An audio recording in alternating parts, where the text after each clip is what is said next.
during like you were in Kansas? Where'd you grow up? No, we come to California in the Depression. In the Depression. Yeah. So where'd you come from? Was it Kansas? Kansas, yeah. Kansas. How long did it take you to get from Kansas to California? Well, we come from where we were, which was pretty at the east side of Kansas. We come to western Kansas to make the harvest there. Because at that time that was a big wheat country. Yeah.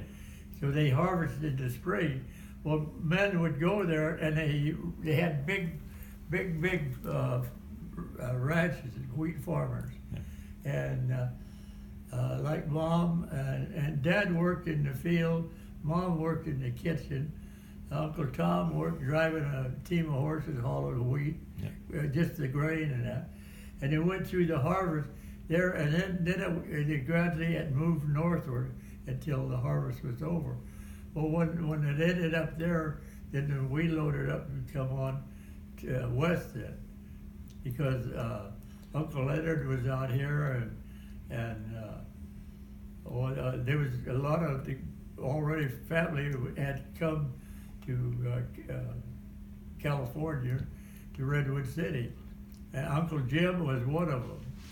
But Uncle Jim, I was just a little kid when Uncle Jim died. And to talk about something weird, I mean, we hadn't been there he was sick, I think, when we got there. And I think he was the oldest of the family. And when we got there before, we didn't get to see him or anything, but he had died. But they had put two big tables together in the living room and had kind of a shrine deal around it. And then he was laid out. And like Dad and I and Buck, when Dad get off work, he'd get cleaned up, and we'd go out and we'd sit like for a half hour, and then we'd go out and then some other things. And that went on for damn near a week in the living room of the house. So his body was laying out. And his body was laying on those two tables. It kind of been too good after a week. Yeah. I was just a little. I was 4 years old when I was. Now, Uncle Jim, was that Aunt Well, Mary? you don't know what they might have spring horse shit on him. I had to smell. Keep him down, but he got some other. Now, was that Aunt Mary's dad? That was Aunt Mary's dad, yeah. So he was Grandpa's oldest brother. Yeah, he was the oldest. He's the one that more or less got everybody to come out here. Okay. From Kansas. Because I knew the other Uncle Jim that lived in Kansas. Yeah. He only died about 20 years ago. Oh, well, and see, of course, Uncle Leonard, he was pretty old, and he was one of the boys also. Okay. And he was out here, and then, Aunt Annie and Uncle Arthur and Bud and George and them, they had moved up to Washington. Oh, and okay. Arthur was building a barn up there. His trade was actually carpenter or woodwork. And so he called Dad, and he said, if you come up here, I got a job for you here.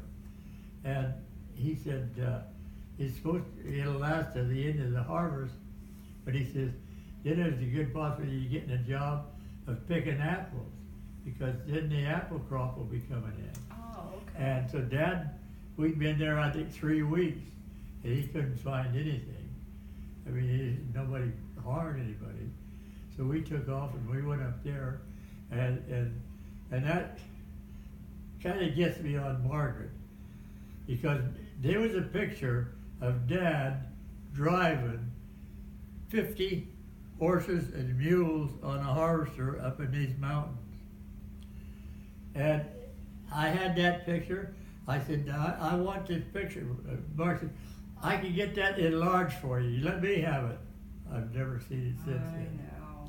And I mean, you can't believe 50 horses and mules and one man driving it. Wow. I still want to see it, even though they say it was. And Nobody knows. Was this in Kansas or California?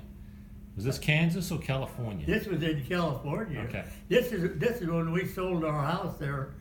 The house we had. No, where was Grandpa driving? Huh? Where was Grandpa driving the horses? Where was the picture taken? The picture was taken in Washington. Okay. Oh, Okay. Yeah. Okay. Yeah. And it was up in the mountain. We went up there. When we went back there, and we went up to Tony and Lorraine, we went out and seen the barn, but you were little and you wouldn't remember. Weren't you? I think Mom was pregnant with me. Yeah. I think she said that a trip to Washington, she was pregnant with me. Yeah, I think so. So, no, I didn't actually make it. And then we come back down, and then when Dad got on at the Dumbarton Bridge, well, the county sent some people out there to work to clear the Dumbarton Bridge had about 2 miles of road that they had to maintain, and the weeds down, and they'd hired some of the county workers to come out and chop the weeds and that. Well, then they kept Dad and a couple other guys, and then he stayed there till he retired from there. Oh, okay. And the Dumbarton Bridge. It was all private owned. And well, he retired when the state bought the bridge. But he had a job, but they kept him. But he didn't like the way they done things. When he was there, finally he got to where like he was in charge of maintaining the trucks and everything. And if he had to fix a tire, he just went down and bought tarpa.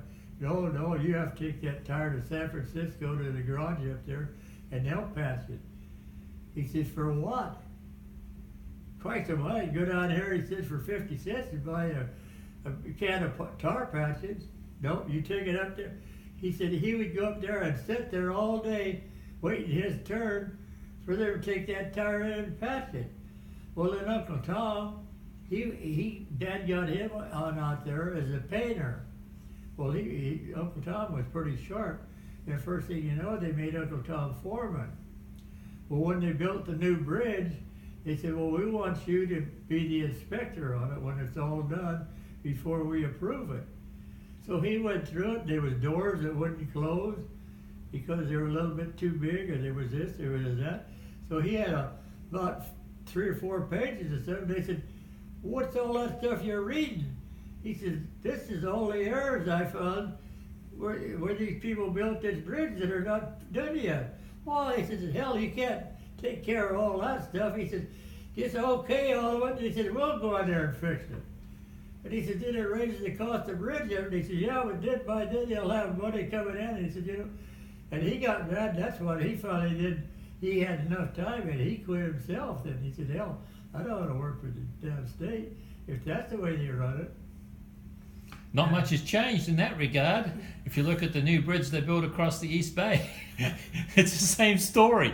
Is it? Shoddy workmanship, they carried on anyway. So what town in Kansas did you come from? Monroe, Kansas. It was kind of the south middle. Monroe or Monroe? Mineral. Monroe, Kansas. Monroe, Kansas. Monroe, Kansas, yeah. Okay. So to get back to when you came to California, you worked in the fields in eastern Kansas, was it in Kansas to make some money?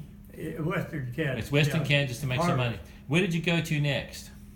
Which state did you go to next? Well,